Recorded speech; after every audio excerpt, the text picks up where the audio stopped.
Thumbnail बघून तुमचं लक्षात आलंच असेल। आता आपण पूर्ण 8 दिवस रेसिपी बनवणार आहेत आणि सॅटर्डे संडे स्पेशल रेसिपी नॉनव्हेजची रेसिपी बघणार आहोत। चला मग, आधी फक्त आठवड्यातनं 3 वेळा आपण व्हिडिओ बघत होतो, पण पूर्ण आता 8 दिवस व्हिडिओ बघणार आहोत आणि सॅटर्डे संडे स्पेशल नॉनव्हेजची रेसिपी मी तुमच्यासाठी घेऊन आली आहे। म्हणून चॅनलला सबस्क्राइब करून ठेवा, म्हणजे वेगवेगळ्या रेसिपी तुम्हाला शिकायला भेटतील। आज आपण फिश फ्रायची रेसिपी बघणार आहे। मी इथं अर्धा किलो हा बांगडा फिश घेतलाय। तुम्ही कुठलाही बांगडा म्हणा का पॉपलेट म्हणा, कुठलाही फिश तुम्ही घेऊ शकतात। मी अर्धा किलो हा फिश घेतला, त्याला मस्त धुवून घेतलं। आता इथं मिक्सरचं भांडं घेतलं, त्यामध्ये 2 चमचे राई म्हणजे सरसो टाकून घ्यायचे। जाडवाली राई मी वापरली आणि 1 चमचा जिरं, 1 चमचा धनिया, हा अख्खा धनिया मी टाकून घेतलेला आहे आणि 3 ते 4 ब्लॅक पेपर म्हणजे मिरे मी टाकून घेतलेले आहेत। इथं लसूण टाकले 5 ते 6। हे वाटण आपल्याला बनवायचं आहे। यामध्ये मी टाकते 2 ते 3 हिरव्या मिरच्या आणि 1 अद्रकचा तुकडा, 1 इंचाचा अद्रकचा तुकडा घेतला तर तो मी तर टाकून घेतलाय आणि 2 हिरव्या मिरच्या टाकून घेतल्या आहेत। त्यामध्ये थोडी कोथिंबीर आपल्याला टाकायची आहे, अशी मी टाकून घेतलेली आहे।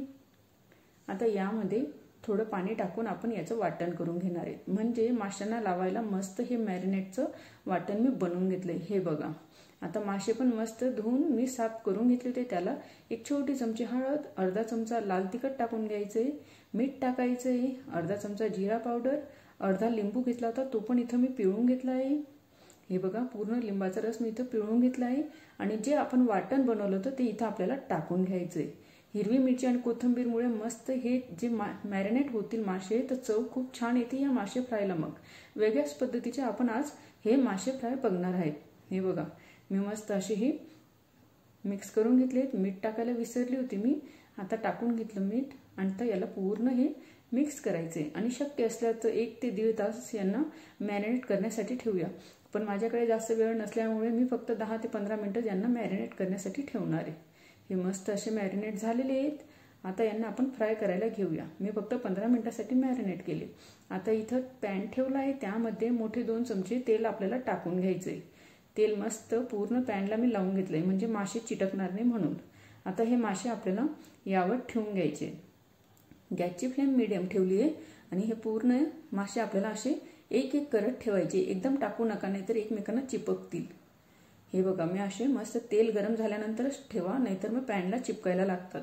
तेल मस्त कडकडीत गरम झाल्यावरच मी हे मासे यावर टाकून घेतलेले आहेत। हे पूर्ण मी अर्धा किलो मासे घेतले होते। लहान मोठे कुठलेही तुम्ही वापरू शकतात, फक्त शिजवण्याची टेक्निक लक्षात ठेवा, म्हणजे जेवढे मोठे मासे असतील तर त्यांना शिजायला वेळ लागेल, छोटे असतील तर पटकन शिजतील। आता झाकून मी यांना 2 ते 3 मिनिटांसाठी एक वाफ काढून घेतली। याने पूर्ण पाणी सोडलंय, म्हणजे एका साईडने मस्त शिजून तयार झालेत। अजून ही पूर्ण कुरकुरीत फ्राय झालेले नाहीत, फक्त शिजलेले आहेत। मी यांना पूर्ण पालथं मारून घेते। मी यांना पालथं मारून घेतलं आणि परत 2 मिनिटांसाठी यांना झाकून देते, म्हणजे मागच्या साईडने सुद्धा मस्त शिजून जातील। मग हे मी अजून 2 मिनिटांसाठी मीडियम फ्लेमवर यांना शिजवून घेते, म्हणजे याचं पूर्ण पाणी शोषून घेतील। मग हे बघा, पूर्ण पाणी याचं आटलंय। आता गॅसची फ्लेम हाय केली आहे आणि परत 2 ते 3 मिनिटांसाठी याचं पूर्ण पाणी शोषल्यानंतर यांना क्रिस्पीपणा येईल तोवर आपल्याला यांना फ्राय करायचंय। हे मस्त कुरकुरीत झालेले 2 ते 3 मिनिटांमध्येच हे बनून तयार झालेले आहेत। मी यांना प्लेटमध्ये काढून घेते। फिश फ्राय सोबत ही मस्त दाण्याची चटणी मी बनवलेली आहे, मस्त गरमागरम फिश फ्राय तयार आहे ना। सॅटर्डे स्पेशल खिचडी सोबत, डाळ भातासोबत खायला मस्त फिश फ्रायची रेसिपी तयार आहे। व्हिडिओ आवडला तर सबस्क्राइब करा। बाय।